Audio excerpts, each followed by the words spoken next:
Hey, what's going on, everyone? James9Numbers here, and welcome to a short series that I've decided to create because I felt like it.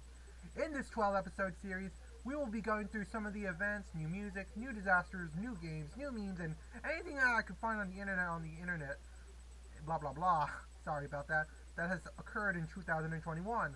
I'm sorry that I'm posting this series late. I had some stuff that I had to take care of, but I finally took care of it. So yeah, I was originally supposed to be posting this in the end of December 2021, but due to some time constraints, I actually couldn't make it. So yeah, I'm making this up to you. Each video is going to be representing each month of the year in 2021. Duh. Now keep in mind that I'm probably going to be missing out on a lot of things, and most likely because I'm probably unaware of them at the time of the video is recording. So, yeah, I came up with this idea back in September, and I had to go through the internet over the past 4 months just to see if there was anything that I could find that I wanted to add in the video. I've been trying to keep track since, but I'm pretty sure there's probably a lot that I've been missing out on. So if you want to, you can tell me in the comments below! As long as YouTube doesn't disable my comments again, like, god damn it, YouTube! Why are you doing this to some of my videos, God? Come on, YouTube! Anyways, oh my god, I am so sorry about that. Anyways, I'm also going to be mentioning shows that I've been watching over the past year because this year hasn't gone much better from 2020. I'm not kidding. And yes, I'm looking at my screen right now. I'm trying to read my script because there's no way I can remember all the words. Anyways, also there's going to be a chance that there will be some spoilers for some of what I'm talking about, so I'll make sure to post timestamps so you guys can actually skip forward. Also, some of the movies I've mentioned throughout the series that I actually haven't watched them at all. So I'm only summarizing the synopsis just so that way I can understand just what in the world the movie's about. So with that being said, I hope you all enjoy. On April 3rd, YouTuber Animation Epic released his 3rd season of Inanimate Insanity. Now, I know some of you guys are actually fans of object shows, but there are others that are actually not aware. Let me explain what Inanimate Insanity is. Inanimate Insanity is an object show made by Adam Katz and his friends, who basically, it's a game show, similar to Total Drum Island, or for those of you that watch Cartoon Network, or Survivor, if you guys are fans of that. It's basically like that, where people have to compete against each other for $1 million. It's that, except all the contestants are objects.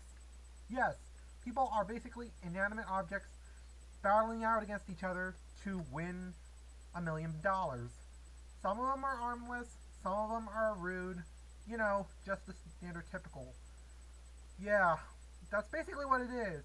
And now, Inanimate Insanity was actually the show that basically made object shows become extremely popular, as in more people wanted to do it. Prior to the creation of Inanimate Insanity, there was only one object show that ended up started the whole object show thing, which was called Battle for Dream Island. You know, Battle for Dream Island was made by Carrie and Michael Huang, who formed their channel Jack and Jellyfy, where 20 contestants basically compete against each other to win Dream Island, which is like a paradise hotel thing. Yeah. It wasn't until Inanimate Insanity that object shows became prevalent. Anyways, yeah.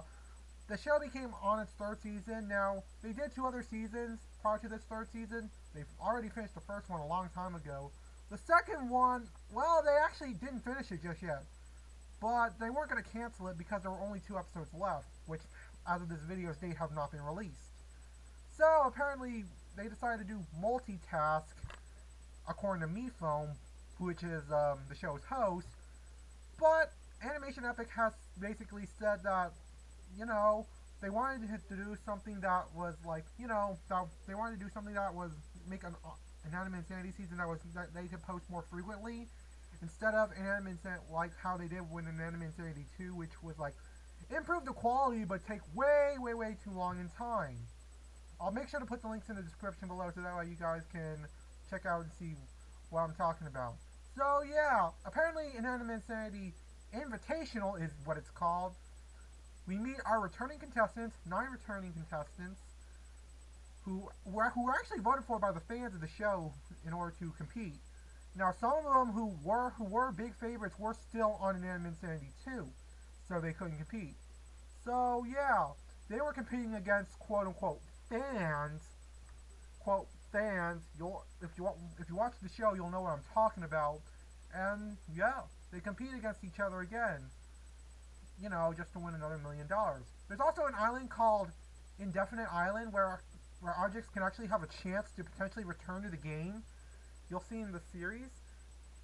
Some leave, others we don't even see go on the island, and one of them is actually ended up getting hospitalized during the series, which is the first time it's ever happened in Inanimate Insanity history.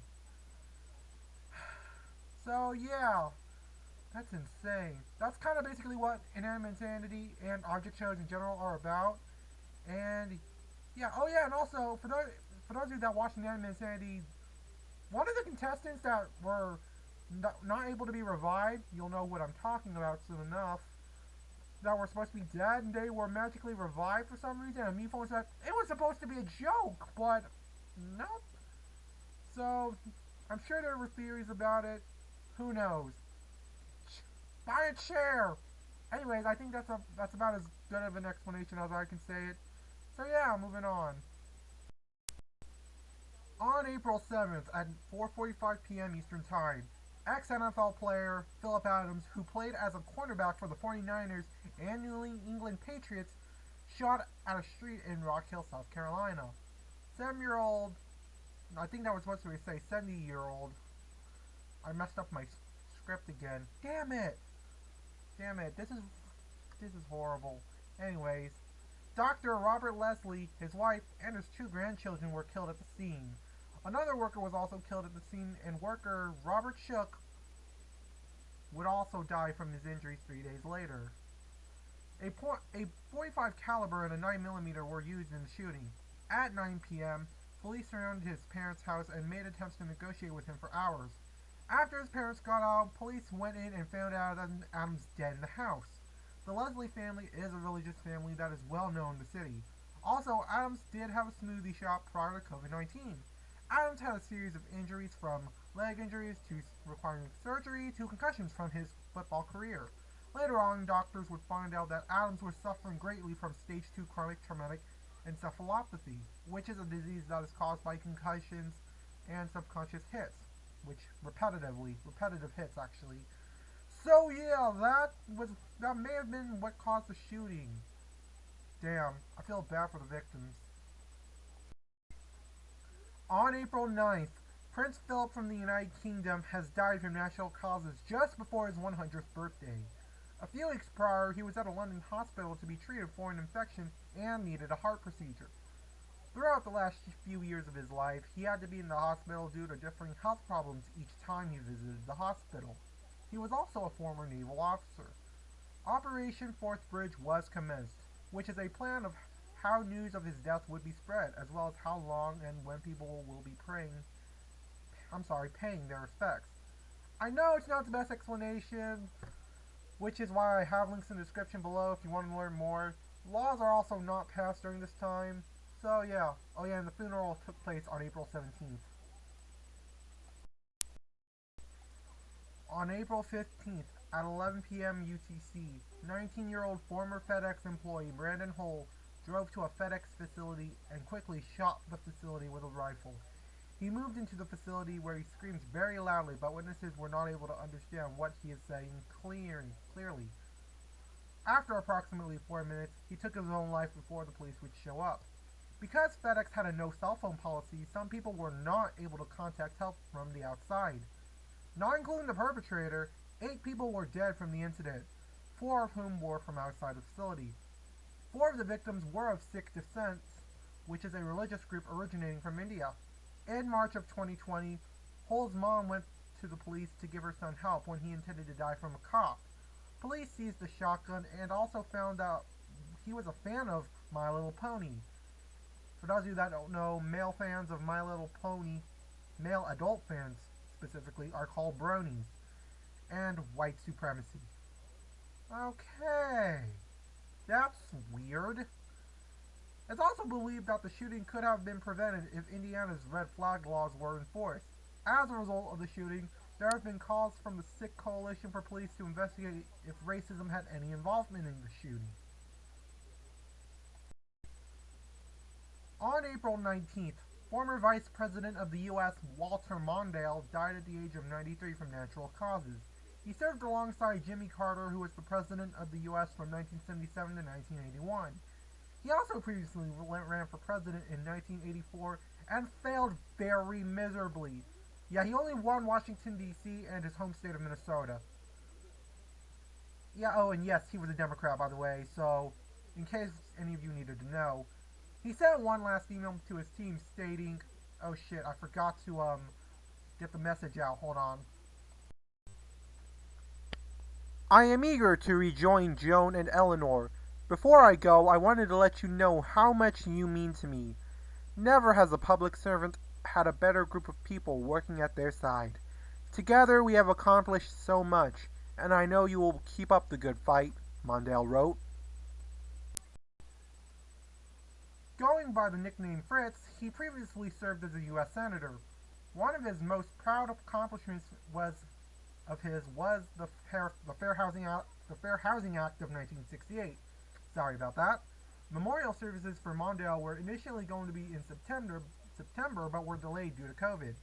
2 public services, one in Minnesota and one in D.C. Oh hey, it's the two areas that Mondale won. Will be held for him. May he rest in peace. On April 20th, a verdict has been made on Derek Chauvin for the murder of George Floyd. For those of you that don't know, 46-year-old George Floyd was murdered last year when Derek Chauvin placed his knee on Floyd's neck. George Chauvin was a police officer. On May 20th, 2020, Floyd was suspected of passing a counterfeit $20 bill to buy cigarettes, and an employee called the cops on him. The video of his killing went viral and caused massive outrage, demanding police reform. The prosecution presented their case on March 29th, 2021 by calling 38 out of over 400 potential witnesses, that's a lot, which they used video and witness statements to testify. On April 13th, the defense brought its case for 2 days. Chauvin pled the fifth and was later found guilty, and he was sentenced to 22 and a half years in prison. And, yeah, people were basically mad that Chauvin was getting a light sentence. On April 21st, a meme known as "For the Better," right, started to go viral on Twitter by user Star Wars posting. That's literally the name of the user. Freaking wow. Which is dedicated to sharing fake Star Wars quotes. Oh, okay then. The photos used in the meme were from the second episode of Star Wars, which I'm sure most people are familiar with. For those of you that don't know what Star Wars is, that's okay. I've only watched like one episode of Star Wars, so I probably wouldn't tell you.